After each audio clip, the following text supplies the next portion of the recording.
انسان کی زندگی میں جو چیزیں اسے بہت زیادہ نقصان دیتی ہیں اور بہت پیچھے چھوڑ دیتی ہیں، دنیاوی معاملات سے لے کر روحانی، اخلاقی، قلبی اور قرب الہی کے معاملات تک کو جو چیزیں نقصان پہنچاتی ہیں، ان میں ایک بڑی چیز غفلت ہے۔ ایک لفظ ہوتا ہے جو ہمیں اکثر سننے کو ملتا ہے کہ آپ کی توجہ نہیں ہے۔ یہ ڈھیر سارے لوگوں کا مطالبہ ہوتا ہے، اہل خانہ بھی مطالبہ کرتے ہیں، کئی موقع پر والدین بھی مطالبہ کرتے ہیں، غرباء بھی مطالبہ کرتے ہیں کہ امیروں کی ہماری طرف توجہ نہیں ہے۔ اور یہ بڑی لازمی سی بات ہے کہ کسی چیز پر جب توجہ رہتی ہے تو وہ چیز بہتر ہو جاتی ہے، اور جب عدم توجہی کا لوگ مظاہرہ کرتے ہیں تو وہ معاملہ خراب ہو جاتا ہے۔ یہ جو عدم توجہ ہے اسی کو غفلت کہتے ہیں، اور جب انسان کے مزاج پر غفلت طاری ہوتی ہے اور غفلت اس پر پوری طرح غلبہ کر لیتی ہے تو پھر اس کی زرخیز زمین کو وہ بنجر کرتی ہے۔ غفلت انسانی دل کے لیے بڑی نقصان دہ چیز ہے اور انتہائی تکلیف اور ضرر کا باعث ہے۔ دلوں پر جو قحط نازل ہوتا ہے، قحط، ویران ہو جاتے ہیں دل، اور جو دلوں پر خشکی نازل ہوتی ہے کہ طبیعتیں خشک ہو جاتی ہیں، یہ غفلت کی وجہ سے ہوتی ہیں۔ جو لوگ غافل ہو جاتے ہیں نا، اپنے معاملات کا دھیان نہیں رکھتے، دیکھیں نا، آپ کو کھانا کھاتے بھی غافل نہیں ہونا چاہیے۔ اگر کھانا بھی غیر معتدل کھا لیا جائے تو وہ انسان کی طبیعت کے لیے باعث ضرر بن جاتا ہے، نقصان کا باعث بنتا ہے۔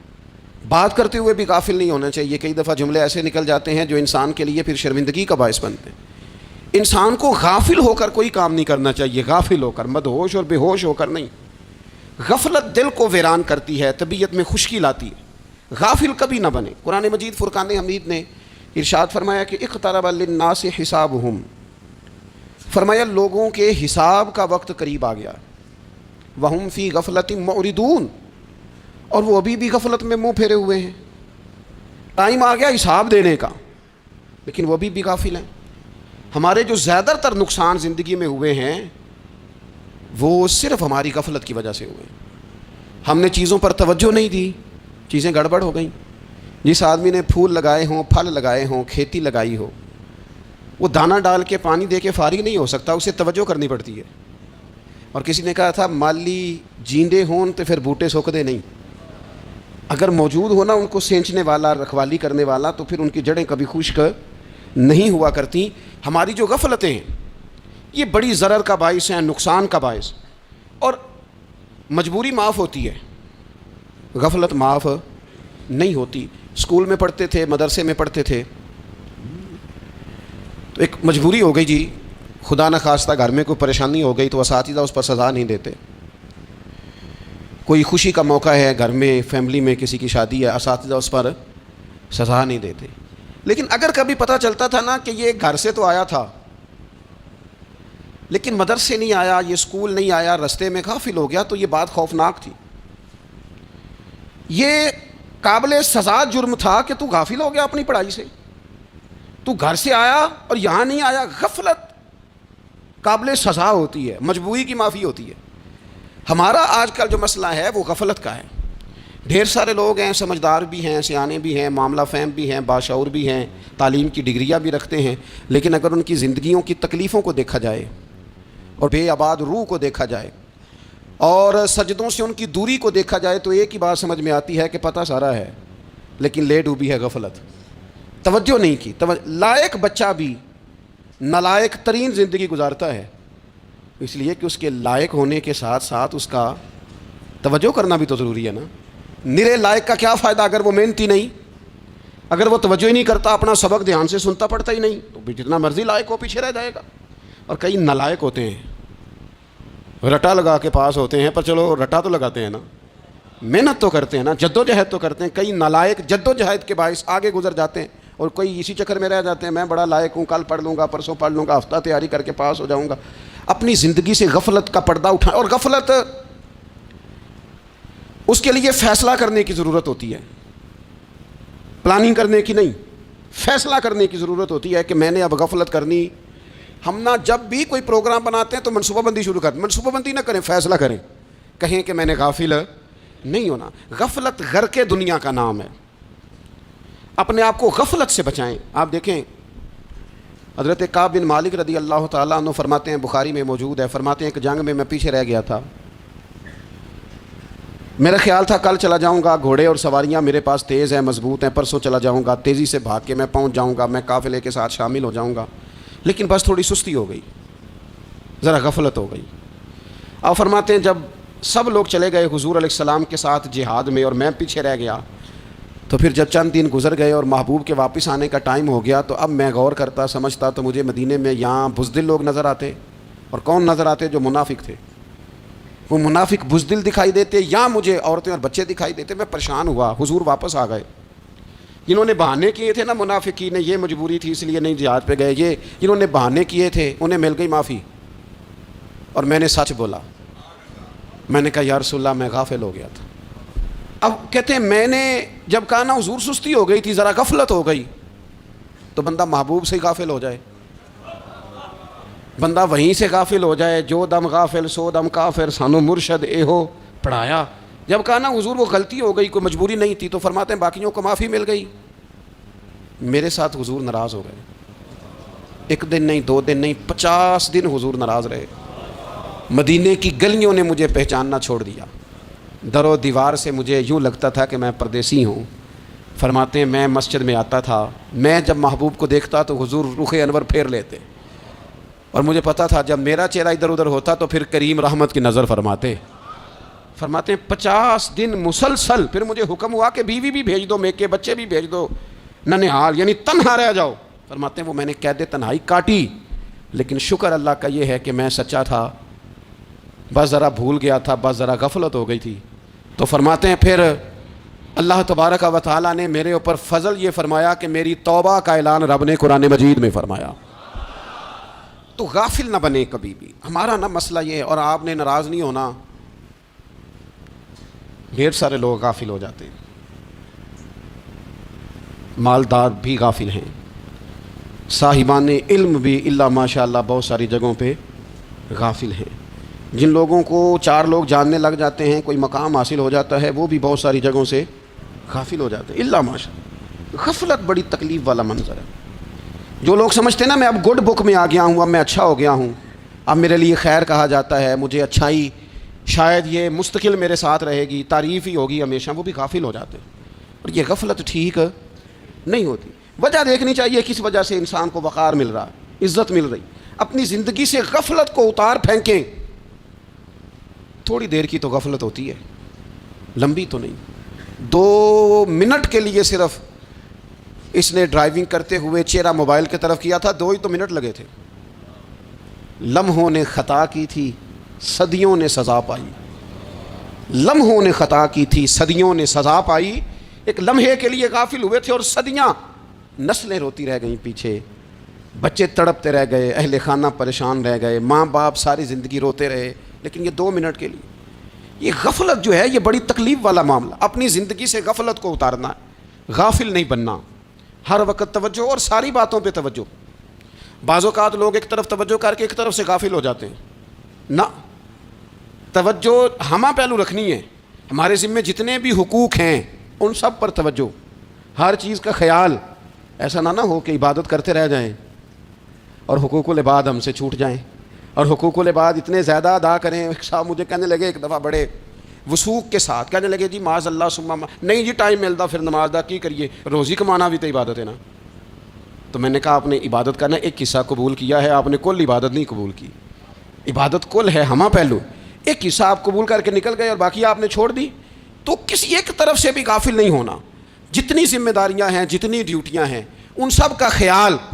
اور جو بڑا آدمی ہوتا ہے، بڑا گھر میں بڑا ہو، قبیلے میں بڑا ہو، علاقے میں بڑا ہو، ادارے میں بڑا ہو، کلاس میں بڑا ہو، جو بڑا ہے اس کی تو ساری آنکھیں کھلی ہوئی ہونی چاہیے، ایک ایک پر اس کی نظر ہونی چاہیے کہ میری کہاں ضرورت ہے، کہاں مجھے اشک شوئی کرنی ہے، کس کے ساتھ میں نے کس طرح محبت کا رویہ رکھنا ہے۔ غافل نہ بنے۔ اچھا جی اب کیسے پتہ چلے گا کہ ہم غافل ہیں؟ یہ کیسے پتہ چلے گا؟ آپ کسی بندے سے بھی پوچھ لیں حالات کیا ہیں تو کہتا ہے اللہ کا شکر ہے کبھی کسی کا دل نہیں دکھایا، اللہ کا شکر ہے جی زمانہ ہو گیا 5 نمازیں پڑھتا ہوں، اللہ کا شکر ہے جی۔ کیسے پتہ چلے گا غافل ہیں؟ پہلی علامت ہمارے علماء اور صوفیاء نے غافل بندے کی لکھی ہے۔ اس آئینے میں نے اور آپ نے اپنا آپ دیکھنا ہے غافل بندے کی پہلی علامت یہ ہوتی ہے کہ وہ دنیاوی کاموں میں چست ہوتا ہے اور اللہ اور اس کے رسول کی فرما برداری میں سست ہوتا ہے. یعنی نماز کے وقت تو اسے نیند ستاتی ہے، پریشانی ہوتی ہے، لیکن اگر کسی جگہ مال مل رہا ہو، پیسے مل رہے ہوں، وہاں جانا ہو تو پھر اسے کوئی چیز بھی تنگ نہیں کر. دنیاوی کاموں میں چست ہوگا، یعنی ٹی وی کے آگے، موبائل کے آگے وہ گھنٹوں بیٹھا ہوا ہے، اور اگر اسے 25 منٹ قرآن پاک سننا پڑ جائے، اگر اسے 20 منٹ دینی محفل میں بیٹھنا پڑ جائے، اگر اسے کہا جائے کہ تو 20 رکعت نماز نفل ادا کر، دنیاوی کاموں میں چست ہے، دینی کاموں میں، یہ غفلت کی پہلی علامت. پھر ذاتی معاملات پہ پیسہ خرچ کرنا ہو تو ڈھیر سارا ہے، کسی غریب کی مدد کرنی ہو تو. وہ ہمارے ایک دوست ہیں، وہ اکثر کہا کرتے ہیں، وہ کہتے ہیں آج کل کسی سے کہنا فلائی کام میں، دینی کام میں، کسی کی مدد میں کچھ 4 پیسے خرچ کرنے ہیں تو لوگ کہتے ہیں ہاتھ تنگ ہے. ہاں کوئی سستا پلاٹ ملتا ہو نا، اور اگر یہ سمجھ آ جائے کہ وہ مجبور ہے بیچارہ بیچنے والا، تو پھر کہتے ہیں میں 2-3 دوستوں کو پھڑ لے سن. ذاتی کاموں میں جب بندہ چست ہو اور دینی کاموں میں سست ہو تو مطلب یہ ہے کہ بندہ غافل ہے. پہلی علامت غفلت کی. اور غفلت کی دوسری نشانی یہ ہے کہ انسان گناہ کے کاموں کو معمولی سمجھنے لگ جاتا ہے. یہ غافل بندے کی نشانی ہے، گناہ کو معمولی سمجھتا ہے، چھوٹا سمجھتا ہے. آج کل لوگ کہتے نہیں میں کو اکیلا کر رہا ہوں، ساری دنیا ہی کرتی ہے. وہ جناب کیا ہو گیا، اگر یہ غلطی ہو گئی تو بندے سے ہو ہی جاتا ہے.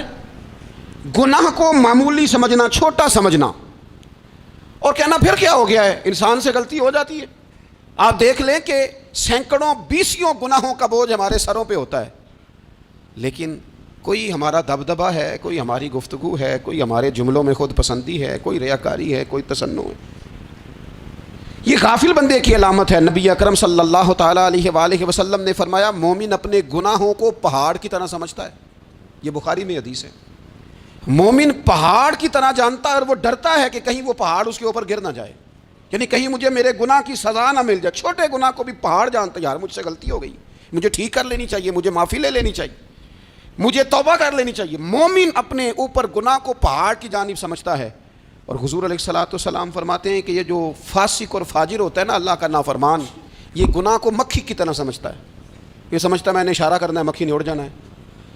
مومن کی علامت یہ ہے کہ وہ پہاڑ جانتا ہے، اگر غلطی ہو جائے تو پہاڑ.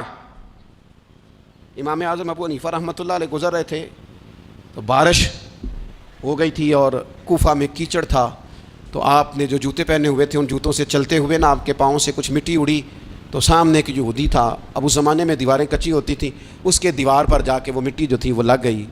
اب امام صاحب بڑے پریشان ہوئے کہ میں نے اس کی دیوار کو آلودہ کر دیا. یہاں تو لوگ اپنی اینٹیں رکھتے رکھتے کئیوں کی دیواریں توڑ ہی دیتے ہیں، اور پھر وہ اس پر ماننے کو بھی تیار نہیں ہوتے، تسلیم کرنے کو بھی تیار نہیں ہوتے. وہ کہتے ہیں پھر کیا ہو گیا، اب ہمارا یہاں گھر ہے تو ہم نے ٹرالی منگوانی نہیں تھی، ہمارا حق بنتا تھا.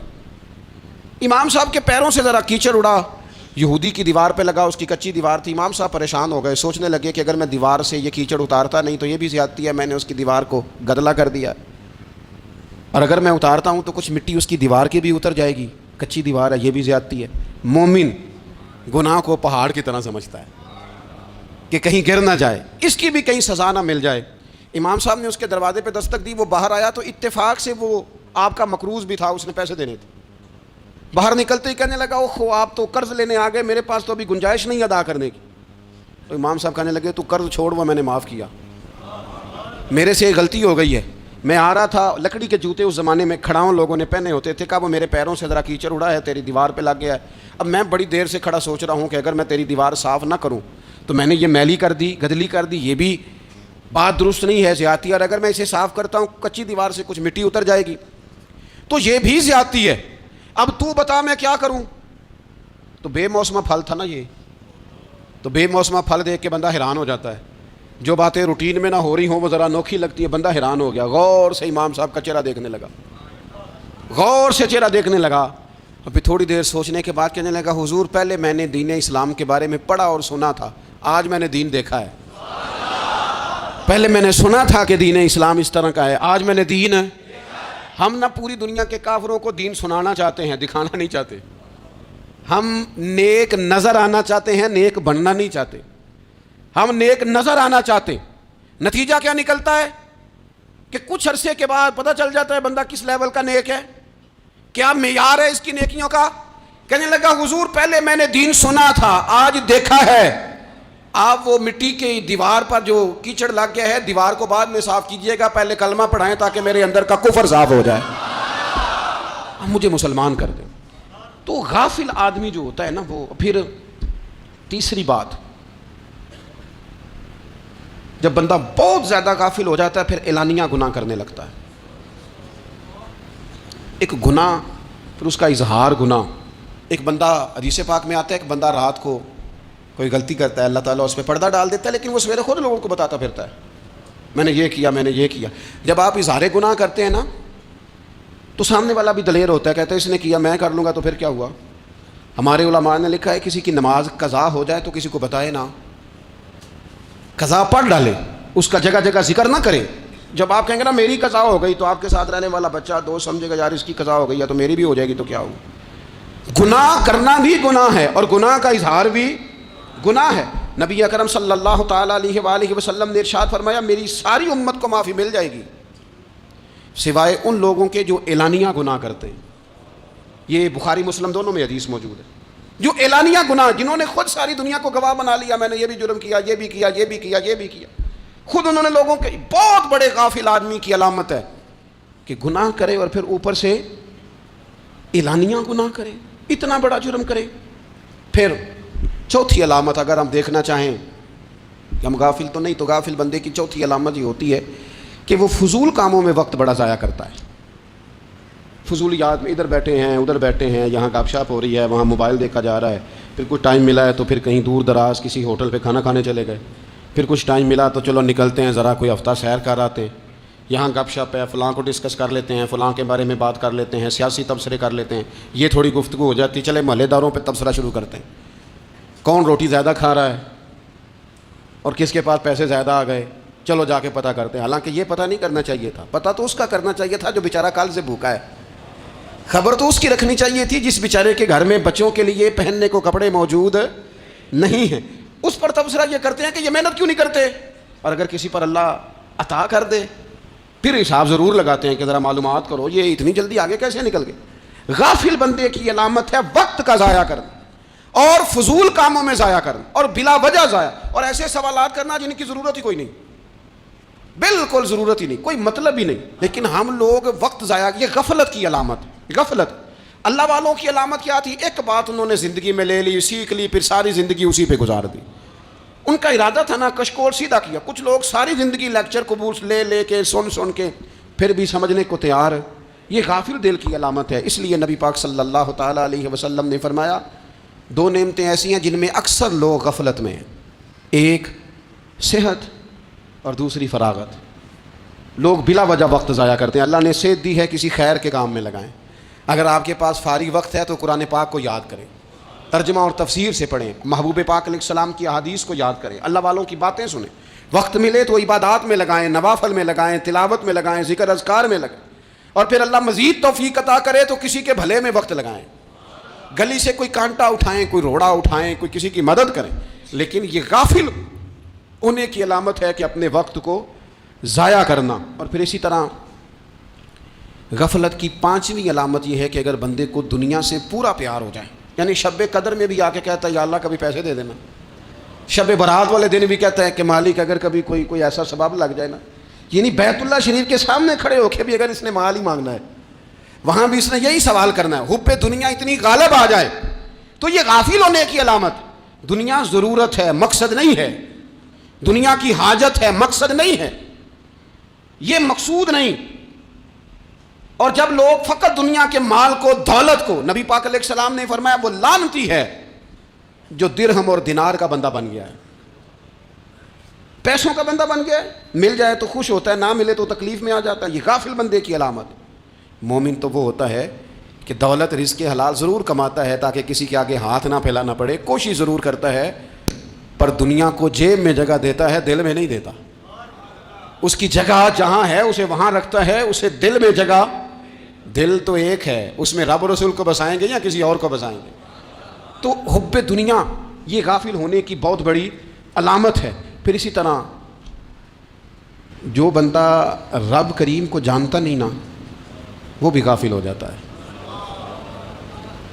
ایک تو جو یہ نہیں نہ جانتا کہ رب کریم سزا دے گا، مجھے دیکھ رہا ہے، اسے نہ اونگ آتی ہے نہ نیند آتی ہے، جو اس کی معرفت نہیں رکھتا کہ میرا رب ہر وقت مجھے دیکھ رہا ہے، وہ بھی غافل ہو جاتا ہے۔ جسے پتہ ہونا کہ مجھے دیکھ رہا ہے وہ غافل نہیں ہوتا۔ اور جو یہ سمجھ لیتا ہے نا کہ شاید معاذ اللہ ثم، اس یقین کو پکا نہیں کرتا، وہ غافل ہو جاتا ہے۔ اور ایک جو یہ نہیں نہ جانتا کہ رب مہربان کتنا ہے، وہ بھی غافل ہو جاتا ہے۔ مجھے بتائیے سب سے زیادہ تو بندہ اس کے دروازے پہ جاتا ہے نا جو سب سے زیادہ مہربانی کرنے والا ہو، اس دروازے سے بندہ اٹھتا ہی نہیں۔ تو جس کو یہ یقین ہو جائے نا سب سے زیادہ کرم فرمانے والی ذات اللہ رسول کی ہے، وہ کبھی رب رسول سے غافل نہیں ہوتا، وہ کبھی اللہ رسول کا دروازہ چھوڑ کے نہیں جاتا، وہ کبھی کسی اور جگہ جا کے پناہ تلاش نہیں کرتا۔ جسے پتہ چل جائے نا وہ کریم کتنا ہے، مہربان کتنا ہے۔ ملا رومی رحمۃ اللہ علیہ فرماتے ہیں بہت بڑا مجرم تھا ایک بندہ، بہت بڑا گناہگار تھا، بت کو پوجتا تھا، تھک گیا، ساری رات بت کے سامنے کھڑا تھا، معاذ اللہ یا صنم یا صنم یا صنم کہتے، تھک گیا، نیند آ گئی، اونگ آ گئی۔ جب پوری طرح نیند آ گئی اور دماغ پہ نیند قبضہ کرنے لگی تو اس کے منہ سے نکل گیا، صنم صنم کہہ رہا تھا نا، نکل گیا یا صمد، او بے نیاز مالک۔ رب کریم نے فرشتوں سے فرمایا دوڑ کے جاؤ، جو کہتا ہے اسے دے دو۔ فرشتے کہنے لگے مالک وہ تو بت کو پکار رہا تھا، اس نے تو غلطی سے نام لیا ہے۔ فرمایا مجھے نہیں پتا، لیکن دیکھو نا اس نے مجھے پکارا تو ہے نا، کتنی دیر سے جھوٹے کو پکار رہا تھا، اس کا معاملہ حل نہیں ہوا۔ اب اگر سچے کو پکارنے پہ بھی حل نہ ہوا تو فرق کیا رہ جائے گا؟ دے دو جو مانگتا ہے، دے دو۔ میرے دوست گھر پتہ چل جائے وہ کریم کتنا ہے، وہ مہربان کتنا ہے۔ میرے رسول پاک علیہ الصلوۃ والسلام نے تو فرمایا تیری آنکھ سے اگر اس کے خوف سے اتنا آنسو بھی نکل گیا جتنا مچھر کا پر ہوتا ہے، تو جس طرح بھینس کے تھنوں سے نکلا ہوا دودھ واپس تھنوں میں نہیں نہ جاتا، جو اتنا بھی روئے نہ روئے اللہ کے خوف سے، وہ بندہ دوزخ میں نہیں جائے گا۔ تھوڑی دیر کے لیے ڈر جائے اپنے رب سے، آئے تو صحیح۔ عدم معرفت غفلت پیدا کرتی ہے، تو آ تو صحیح، وہ تو کریم ہی بڑا ہے، وہ تو مہربان ہی بڑا ہے۔ حضرت زنیرہ رضی اللہ تعالی عنہ حضور کی صحابیاں ہیں، ایام جو مکے کے تھے مسلمانوں پر بڑی آزمائش کے تھے، انہیں بڑا مارا کفار نے، اتنا مارا کہ ان کی بینائی چلی گئی، نظر آنا بند ہو گیا۔ کافروں کی عورتوں نے تانا دیا کہ تو نے ہمارے بت چھوڑے ہیں نا، تو دیکھنا تیری بینائی چلی گئی۔ تو جناب زنیرہ اللہ پہ بھروسہ، توکل، معرفت الہی کا جذبہ، اٹھ کے کھڑی ہو کہنے لگی چپ کرو، تمہارے جھوٹے بت کیا کر سکتے ہیں، میرا رب چاہے تو صبح جب میں اٹھوں تو میری آنکھیں روشن ہوں، اگر کریم کرم کر دے۔ لوگ کہتے ہیں واقعی ایسا ہوا، جب وہ سویرے اٹھی تو اللہ نے ان کی روشنی واپس کر دی تھی۔ تجھے پتہ چل جانا وہ مہربان کتنا ہے۔ وہ ایک بزرگ تھے تو ان سے کسی نے کہہ دیا کہ اگر آپ کا حساب آپ کے ماں باپ کے ذمہ ہو جائے تو پھر کیسا، پوچھنے کے لیے قیامت میں اگر ماں باپ حساب لیں تو پھر کیسا۔ تو بڑے سیانے لوگ تھے جو دل والے تھے، کہنے لگے نہیں، رب کریم ہی ٹھیک ہے، اس لیے کہ وہ ماں باپ سے کہیں بڑھ کر پیار کرنے والا ہے۔ اگر یہ معرفت مل جائے وہ کریم کتنا ہے، اور جب بندہ پوری طرح اس کی بارگاہ میں آ کے تڑپ جاتا ہے نا، مولا میں جاؤں کدھر، تیرا دروازہ چھوڑ کے جاؤں کدھر۔ اقبال کہتے ہیں وہ ایک سجدہ جسے تو گراں سمجھتا ہے، 1000 سجدوں سے دیتا ہے آدمی کو نجات۔ تجھے جگہ جگہ جھکنا نہیں پڑے گا اگر تو صحیح معنوں میں اپنے رب کی بارگاہ میں جھک جائے۔ تو میرے عزیز کوشش کریں کہ اس کی معرفت، اس کا کرم، اس کی عطا، اور اللہ تبارک و تعالیٰ کے حاضر و ناظر ہونے پر عین الیقین، حق الیقین حاصل کریں۔ اور پھر 8ویں بات یہ ہے کہ غافل لوگوں کی صحبت بھی بندے کو غافل کر دیتی ہے۔ غافلوں کی صحبت میں نہ بیٹھیں، ان کی صحبت میں بیٹھیں جن کے پاس بیٹھنے سے دل میں رب رسول کی محبت پیدا ہوتی ہے۔ غافلوں سے بچیں۔ چنگیاں دے لڑ لگی ساں تے چولی چ پھل پے، تے جدوں میں پیڑیاں دے سنگ رل گئی تے میرے اگلے بھی ڈول گئے۔ برے آدمی کی صحبت بندے کو غافل کر دیتی۔ غافلوں کی صحبت میں کبھی نہ بیٹھیں، کبھی نہیں۔ غافل آدمی آپ کو غافل کر دے گا۔ میرے نبی پاک علیہ الصلوۃ والسلام نے فرمایا انسان اپنے دوست کے مذہب پر ہوتا ہے۔ یہ بہت بڑے لفظ ہیں۔ فرمایا المرء علی دین خلیلہ، انسان اپنے دوست کے مذہب پر ہوتا ہے۔ تو دیکھ تو نے دوست کس کو بنایا ہے، جو تیرے دوست کا مذہب ہوگا وہی تیرا ہو جائے گا۔ ہم نے دوست بنایا نا غوث پاک جیلانی کو، ہم نے یاری لگائی ہے نا داتا علی اجمیری سے، ہماری نسبت ہے نا معین الدین اجمیری سے، ہمارا تعلق ہے نا بہاؤالدین زکریا ملتانی سے، ہمارا رشتہ ہے نا حضرت مجدد الفسانی سے، ہم ماننے والے ہیں نا اعلیٰ حضرت بریلوی کے. ہمارا تعلق ہے کبھی جماعت علی سے، کبھی مہر علی سے. ہمارا ان سے تعلق ہے تو صبح شام ہماری زبان پہ رہتا ہے بلغ العلا بکمالہ کشف الدجی بجمالہ حسنت جمیع خصالہ صلو علیہ وآلہ. ان سے تعلق جڑا ہے نا تو کئی دفعہ تنہائیاں تڑپا دیتی ہیں اور تڑپ کے کہتے ہیں اج سکھ متراں دی ودھیری ہے. اج سکھ متراں دی، سکھ کہتے ہیں اڈیق کو، متر کہتے ہیں محبوب کو. اج سکھ متراں دی ودھیری ہے. اے کیوں دلڑی اداس گھنیری ہے، لوں لوں وچ شوق چنگیری ہے. اج نینا لائیاں کیوں جھڑیاں، سبحان اللہ سبحان اللہ سبحان اللہ. پہلے کہتے ہیں سکھ متراں دی ودھیری ہے یعنی اداس ہوں، پھر حضور کے جلووں پہ نظر کرتے ہیں، کہتے ہیں سبحان اللہ سبحان اللہ. ماں اجمل کا، ماں احسانہ کا، ماں اکمالہ کا. اور پھر فوراً کہنے لگے او کتھے مہر علی، او کتھے مہر علی، کتھے مہر علی تے کتھے تیری سنا. اب ویکھو مشتاق اکھیں کتھے جاڑیاں بلغ العلا بے کمال کشف الدجی بے. اور میرے اعلیٰ حضرت کہنے لگے سرور کہوں کہ مالک و مولا کہوں تو، باغ خلیل کا گلے زیبا کہوں تجھے. تیرے تو وصف عیب تناہی سے ہیں بری، حیران ہوں میرے شاہ میں کیا کیا کہوں تجھے. غافل آدمی کی علامت ہے برے لوگوں کی صحبت میں. خبردار ان کے پاس نہ بیٹھنا جن کے پاس بیٹھنے سے تمہارے دلوں میں اولیاء اللہ، اللہ کے بندوں کی عداوت پیدا ہو. خبردار خبردار ان کے پاس نہ بیٹھنا جن کے پاس بیٹھنے سے تمہارے دلوں میں حضور کی اولاد پاک کے بارے میں شک پیدا ہو. خبردار اس شخص کے پاس نہ بیٹھنا جو امام حسین ابن علی کے بارے میں کوئی کمزور بات کرتا ہو، بچنا. خبردار اس سے بچنا جو حضور کے صحابہ کے بارے میں بات کرے، بچنا بچنا اس سے. جو سیدنا ابو بکر صدیق کے بارے میں کوئی، دیکھو کیا مقدر ہے صدیق و فاروق کے، جن کے گھر ہی رحمتوں کے خزینے میں. بھلا کیا کہا نبی پاک، حضور نے فرمایا میرے اوپر جس نے نیکی کی تھی بدلہ دے دیا ہے. یہ جو میرے ابو بکر صدیق ہے نا، ان کو میں اللہ کی بارگاہ میں لے جاؤں گا، کہوں گا مالک تو ہی بدلہ عطا فرما. ایک ہاتھ میں جناب صدیق کا ہاتھ پکڑا، ایک میں حضرت عمر کا ہاتھ پکڑا، اور حضور مسجد نبوی سے باہر آ رہے ہیں. دیکھنے والے کی زبان سے بے ساختہ سبحان اللہ نکل گیا. کیا شان ہے، کیا مقدر ہے. تو حضور علیہ السلام رک گئے اور روک کے فرمایا تو حیران ہو رہا ہے نا، تو حیران ہو رہا ہے نا کہ میں نے ایک ہاتھ میں ابو بکر کو پکڑا ہے، ایک میں عمر کو پکڑا ہے. فرمایا قیامت میں جب میری قبر کھلے گی تو میں اسی طرح قبر سے نکلوں گا، اس طرح میدان محشر میں میں آؤں گا. خبردار حضور کے وفاداروں کے وفادار رہنا، ان کے وفادار رہنا، ان کے وفادار رہنا. بڑا عجیب دور آیا ہے. ہم نے یہ دور دیکھا ہے کہ لوگ حضور کے صحابہ کے بارے میں بھی بات کریں گے. اب نبی پاک کی اولاد پاک کے بارے کو بھی ڈسکس کیا جائے گا. اپنا منہ تو دیکھ، اپنی حیثیت دیکھ، اور پھر وہ بندے دیکھ جن کو اللہ نے چن کے اپنے محبوب کی غلامی کے لیے حضور کے قریب بٹھایا ہے. تو بچنا ایسے لوگوں سے، پرہیز کرنا. خبردار عقیدہ ستھرا رکھنا، عقیدہ ستھرا رکھنا، صاف رہنا، پاکیزہ رہنا، غافلوں کی صحبت سے بچنا. بڑا ڈرتے ہیں اللہ سے، دعائیں مانگتے ہیں یا اللہ نسلوں میں بھی وہی بندے پیدا فرما جو عقیدے پکے رکھنے والے ہیں. وہ بندے پیدا فرما ہماری نسلوں میں. ایک وہ بندہ بھی غافل ہو جاتا ہے جو امیدیں لمبی لگا لیتا ہے، جن کے منصوبوں میں دولت بھی ہوتی ہے، گھر بھی ہوتا ہے، اولاد کا بڑا ہونا بھی ہوتا ہے، پوتے پوتیاں نواسے نواسیاں دیکھنا بھی ہوتا ہے، یہاں بھی گھر وہاں بھی گھر، یہ سیر، یہ سارا کچھ ہوتا ہے. لیکن رب کی بارگاہ میں پیش ہونا جن کے پیش نظر نہیں ہوتا. لمبی امیدیں. حضرت مولا علی شیر خدا فرمایا کرتے تھے میں تم پر دو باتوں کا خوف کھاتا ہوں، جو ڈر آتا ہے. ایک یہ کہ تم خواہش کی پیروی کرو گے، جو نفس کی خواہش ہوگی اس کے پیچھے لگ جاؤ گے، اور ایک تم لمبی لمبی امیدیں باندھو گے، اتنے سال جینا ہے، اتنے 100 سال جینا، یہ کرنا ہے، وہ کرنا ہے. منصوبہ بندی کریں مستقبل کے لیے، وہ بری نہیں، لیکن تیاری رکھیں، تیاری رکھیں. اس بات کا بھی خیال رکھیں کہ اللہ کی بارگاہ میں حاضر ہونا. یہ غفلت کی چیزیں ہیں جو بندے کو غافل کر دیتی ہیں.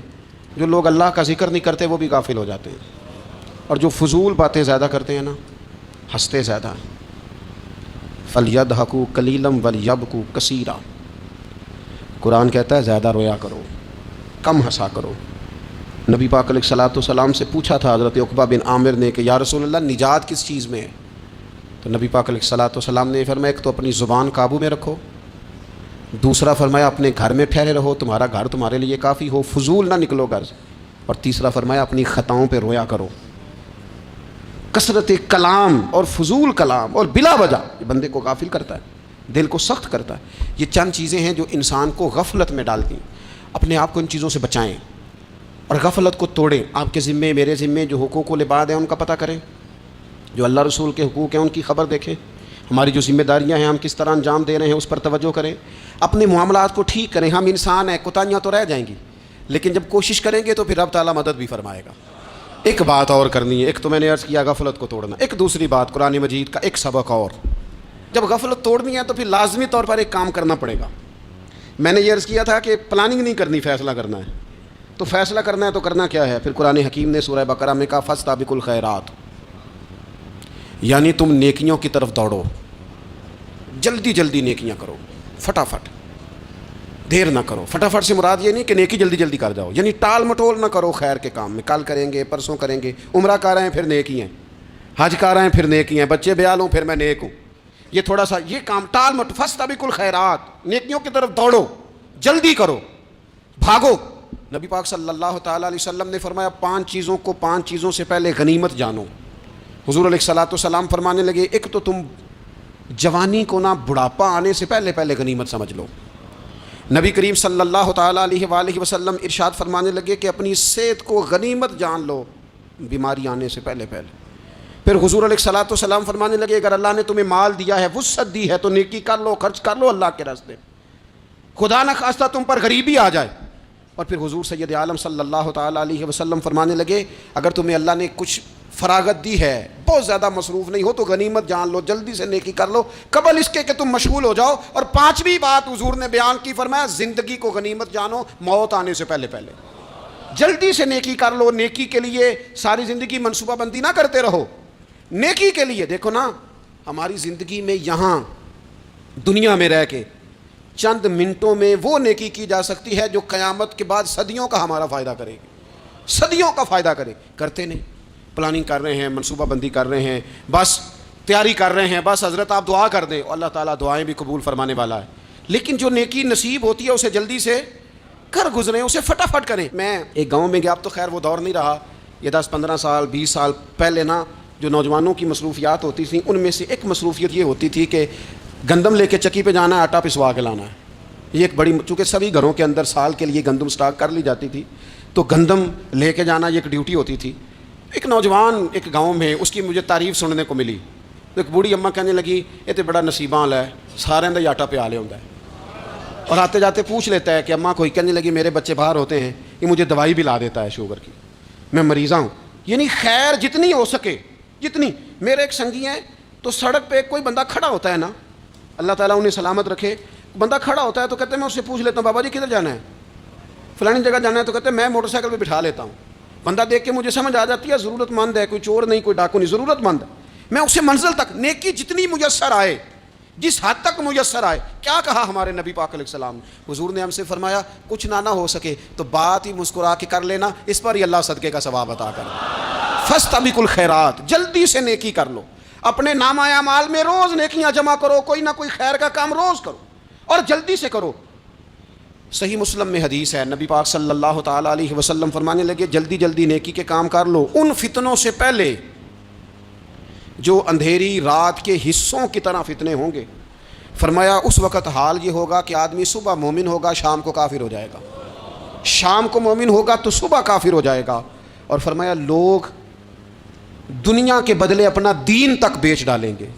معاذ اللہ جھوٹی قسمیں نہیں کھائی جاتی، جھوٹا قرآن مجید نہیں لوگ اٹھا لیتے، لوگ دنیا کے لیے دین بیچ ڈالیں گے۔ اس سے پہلے جب فتنے اتنے زیادہ ہو جائیں، اس سے پہلے نیکی کر لو، کوئی خیر کا کام کر لو، جلدی سے کچھ ایسا کر لو۔ حضرت عقبہ بن حارث رضی اللہ تعالیٰ عنہ فرماتے ہیں یہ دیکھیں ہمارے نبی پاک علیہ السلام کی سیرت کیا ہے، حضور کا اسوہ کیا ہے، نبی پاک علیہ السلام ہماری تربیت کس طرح کرتے ہیں۔ حضرت عقبہ بن حارث رضی اللہ تعالیٰ عنہ کہتے ہیں ہم نے نبی پاک علیہ السلام کے ساتھ عصر کی نماز پڑھی، یہ صحیح بخاری میں موجود ہے۔ فرماتے حضور سلام پھیرتے ہی فوراً اٹھ کے گھر تشریف لے گئے، یہ ہمارے لیے نا انوکھی بات تھی، غیر متوقع تھی، پہلے کبھی ایسا ہوا نہیں۔ سلام پھیرا نماز کا، حضور جلدی سے تشریف لے گئے۔ اب ہم حیران تھے اور حیرت انگیز طور پر حیران تھے کہ کریم اتنی جلدی تشریف لے گئے۔ تھوڑی دیر ہوئی حضور واپس آ گئے تو محبوب پاک علیہ السلام فرمانے لگے گھر میں نا ایک چھوٹی سی ڈلی، ایک چھوٹا سا ٹکڑا سونے کا پڑا تھا، مال آیا تھا سارا صدقہ کر دیا، وہ تھوڑا سا پڑا تھا، اچانک مجھے یاد آیا وہ تو پڑا رہ گیا۔ تو حضور فرمانے لگے میں نے کہا کہیں ایسا نہ ہو جائے کہ ساری رات گزر جائے اور میرے گھر میں پڑا ہی رہ جائے، میں جلدی سے جا کے اسے خیرات کر دوں۔ میں نے خیرات کیا پھر میں واپس آ گیا ہوں، جلدی سے نیکی، جلدی سے نیکی کر لی جائے۔ ہم بڑا انتظار کر رہے ہیں، بڑا لمبا ہمارا پروگرام ہے، ہمارے پاس ٹائم ہی بڑا ہے، کسی نے کان میں کہہ دیا ہے تیرے پاس بڑا وقت ہے، ابھی تو بڑی عمر پڑی ہے، ابھی تو جناب اور میرے بھائی یہ لوگوں کے کہنے کی باتیں ہیں، پھر پتہ ہی نہیں چلتا حالات کس طرح کے ہو جاتے ہیں اور کیا معاملات انسان کے ساتھ درپیش ہوتے ہیں۔ جتنی خیر میسر آئے، جتنا بھلا میسر آئے، جتنی انسان کو توفیق ملے۔ میں نے بزرگوں کو دیکھا، اپنے اصحاب کو، پہلے وہ خدام سے کہتے کہ میں سونے لگا ہوں اور پابند کرتے لوگوں کو کہ فلاں وقت، بزرگوں کو میں نے دیکھا اپنے، وہ پابند کرتے لوگوں کو کہ فلاں وقت میں موجود ہوں گا، آنا، خود پابند فرماتے۔ اور پھر جب بیدار ہوتے نا تو سب سے پہلے خدام کو بلا کے پوچھتے کوئی مہمان تو نہیں آیا؟ وہ جناب آپ نے خود ہی تو پابند فرمایا فلاں دن آنا۔ کہنے لگے چل یار اگر کوئی آیا تو مجھے ملا لو، میری ملاقات کرا لو۔ کیوں؟ اس لیے کہ دور سے آیا ہے، مجھ سے ملنے آیا ہے، کوئی خیر کی بات سیکھنے آیا، چلو میرے نام اعمال میں کوئی نیکی جائے گی، کچھ نہ کچھ خیر جمع کر لی جائے، کچھ نہ کچھ ڈیوٹی کر لی جائے، کچھ کام کریں اور جلدی سے کریں۔ حضرت جابر بن عبداللہ انصاری رضی اللہ تعالیٰ عنہ بیان کرتے ہیں، یہ بھی بخاری میں موجود ہے، کہتے ہیں ایک صحابی نا نبی پاک علیہ السلام کی بارگاہ میں حاضر ہوئے غزوہ احد کے موقع پر، اور حال ان کا یہ تھا کہ وہ کھجور کھا رہے تھے اور کھجور انہوں نے منہ میں رکھی ہوئی تھی۔ حضور کی بارگاہ میں حاضر ہوئے اور عرض کرنے لگے یا رسول اللہ صلی اللہ تعالیٰ علیہ وسلم اگر میں شہید کر دیا جاؤں تو کہاں جاؤں گا؟ حضور فرمانے لگے جنت میں۔ تو کہتے ہیں انہوں نے جو کھجور منہ کے اندر تھی نا وہ انہوں نے نگلی نہیں، اندر نہیں لے گئے، اس کو باہر نکالا اور دوڑ کے آگے بڑھے اور جنگ کرنی شروع کر دی اور لڑتے لڑتے شہید ہو گئے۔ کیا سبق دیا انہوں نے؟ سبق یہ دیا کہ نیکی کرنے میں اتنی دیر بھی نہیں کرنی جتنی کھجور کھانے میں دیر لگتی ہے۔ جلدی سے نیکی کرنی ہے، فٹافٹ نیکی کرنی، اس کے اندر ٹال مٹول نہیں کرنا۔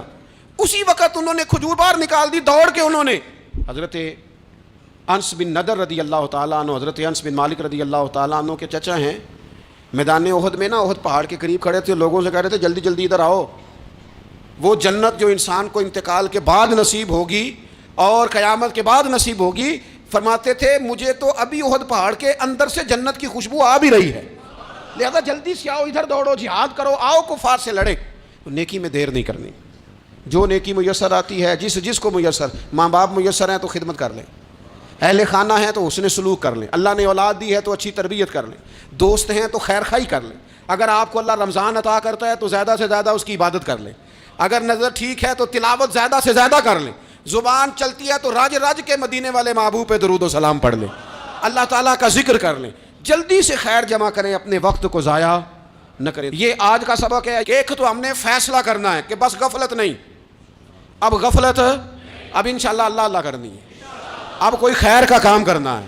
میرے حضرت کا ایک جملہ کبھی نہیں بھولنا، فرمایا کرتے تھے زمین کے اوپر کام، نیچے جا کے آرام، یہ چھوڑ دیں اتنے گھنٹے سونا ہے تو یہ کرنا ہے تو میری نیند میں دخل کوئی نہ ڈالے، پھر سوتے ہی رہ جائیں گے، سوتے ہی رہ جائیں۔ زمین کے اوپر کام اور نیچے جا کے جاگنا ہے، جاگ لے افلاک کے سائے تلے، پھر حشر تک سوتا رہے گا خاک کے سائے تلے۔ اب جاگ لے افلاک کے سائے کے نیچے، جاگ، کھول آنکھیں، ہر وقت کا سونا، ہر وقت سونا، ہر وقت جو اپنے آرام کی فکر کرنا، اس سے نکل آئیں اور اچھا کھانا اور اچھا پہننا اور بس اپنی مرضی کی زندگی من چاہی جینا، اس سے باہر آئیں، فیصلہ کریں، فیصلہ کہ اب غفلت نہیں کرنی، اگر اللہ نے کوئی صلاحیت دی ہے تو اسے دین کے کام پہ لگانا ہے، کوئی ڈیوٹی کرنی ہے، کوئی خدمت کرنی ہے۔ دیکھو خدمتیں ہو رہی ہیں، صدیق اکبر مال دے رہے ہیں، عثمان غنی مال دے رہے ہیں، مولا علی نے تلوار پکڑی ہے، میدان میں جا رہے ہیں، فاروق اعظم گلی گلی نگر نگر رسول اللہ کے دین کی پہرے داری کر رہے ہیں، حضرت جناب سیدنا سلمان فارسی ابو ذر غفاری حضور کی مسجد میں جھاڑو دے رہے ہیں، اور بلال حبشی